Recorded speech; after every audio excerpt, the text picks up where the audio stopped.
Uploading documents. In this video, I will show you how to upload various types of documents. To upload a document, go to the Upload page.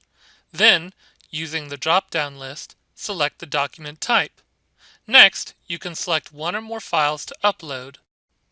There are two ways to use the File Upload area. One, you can click the Select File button, browse to the document or documents you wish to upload, click Open, and then Upload. Or two, you can drag and drop files from File Explorer into the File Upload area and then click Upload. A couple of caveats with this method. While you may see the word Move under your mouse when dragging and dropping, please know that this will not actually perform a move on your file. It will still remain in its current location on your local device.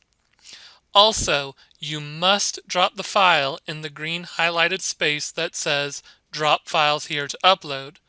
Dropping it elsewhere in the control will not work. If you should select a file that you did not intend to upload, you can click Clear down in the bottom right of the File Upload area, or you can click the small X in the top right corner of each individual file record in the File Upload area. Once you have successfully uploaded a file, it will show in the Recent Uploads grid. That concludes our third and final module, Uploading Documents. Thank you.